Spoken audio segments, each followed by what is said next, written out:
Hey guys, Neomis here. So for today's video, I'm going to be talking about the rumours for Lucas Vazquez again being linked to Arsenal Football Club and big issues in regards to the William Saliba deal. Not sure if this deal is actually going to happen, but stay tuned to my thoughts and my views, and if you haven't done so already, please subscribe and let's go.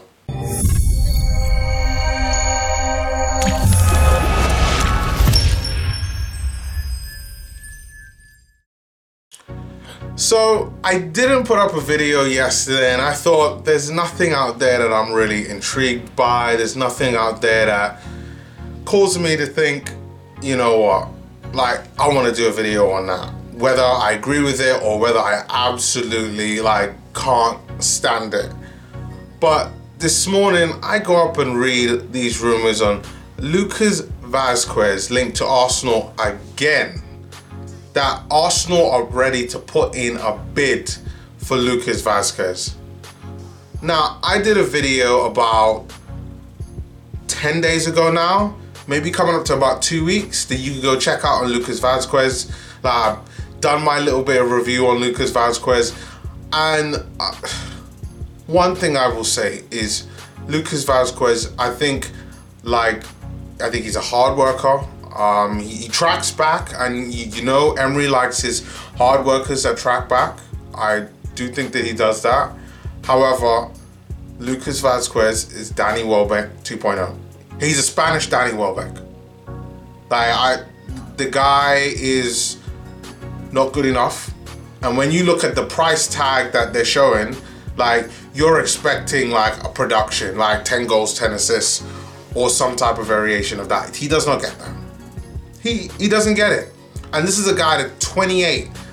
You would be thinking that this guy is 24 years old, he's got tons of time. No, he fucking doesn't. Lucas Vazquez, like I said in my last video, just isn't good enough. And Arsenal right now on they've been reported in Spain that they're preparing a 28 million bid for him. It said that they're having competition from Valencia and AC Milan for his signature. I do have to say that you probably very rarely hear this from me. I will be hoping that Lucas Vazquez goes to AC Milan or Valencia. I really do. I get it, but no. Lucas Vazquez isn't good enough.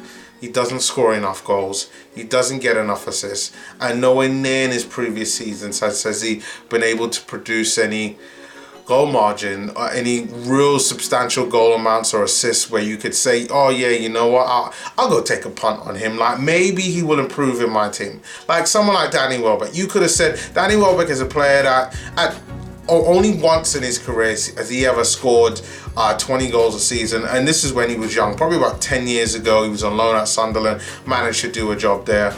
But Lucas Vazquez, at no point in his career has he ever scored more than 8 goals in a season, which for me is not good enough. He's not terribly quick, where you could be he's a speed merchant, just give him lots of room to be able to run into, and he might be able to do a job.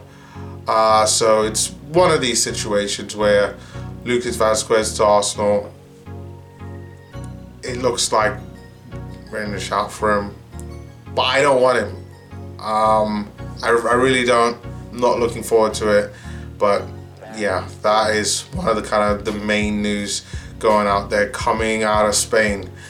And finally, William Saliba. I was reading late last night that the deal for William Saliba will only happen on one condition, and it's a condition that it's non-negotiable, and it's probably the reason why we haven't heard any deal for William Saliba being over the line. And it said that Arsenal and Saint-etienne, there is either going to be, for this deal to happen, a mandatory where William Saliba will stay at the club for this coming season. And Arsenal don't want that. Arsenal want him in the Arsenal team next year doing bits, and it's exactly what Saliba has wanted, and at least, unfortunately from the article it says that William Saliba wants to stay in Spain, stay in France at Saint-Etienne, which is a bit weird, because then a few weeks ago he said that yeah, he wants to go to England and, you know, get stuck in the first team and stay with the first team. And, you know, why wouldn't he want to come to England? I mean, we're offering him first team football. It isn't like he's a player that we're not going to be playing like that. It isn't like, you know, he's going to be on the bench or in the reserve. This is a guy that's probably going to be, if not starting, he's going to be on the bench, acting as a substitution whenever needed. Or maybe we might still be playing a back three and he'll be part of one of the three. But chances are we'll play the back four. But this is the biggest stumbling block. This is something that I knew would probably be an issue for Arsenal, because why are we going to go and spend all this money on a defender that we can't have? We're in a position right now where we need defenders, and we can't be spending 25, 28, 30 million euros on a player that we have to immediately loan back. It's stupid.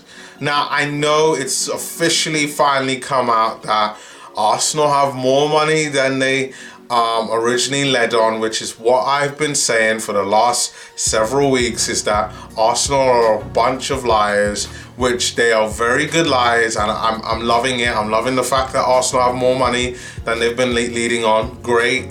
Arsenal are now starting to pull up trees and do a few things, at least in the rumour departments. You could tell there's lots of things going on, but no real, no further signings apart from Gabriel Martinelli a couple of days ago now. But guys, let me know what your thoughts on Lucas Vazquez. I know I had a bit of a rant on him, but I just feel strongly that Vazquez for me isn't the answer. And also leave your comments below in regards to William Saliba. Do you think that we still have a chance of getting this done?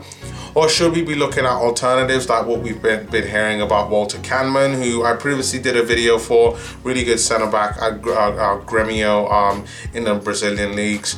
Leave your comments below on both of them, and if you haven't done so already, please subscribe, and I will see you guys next time. Peace.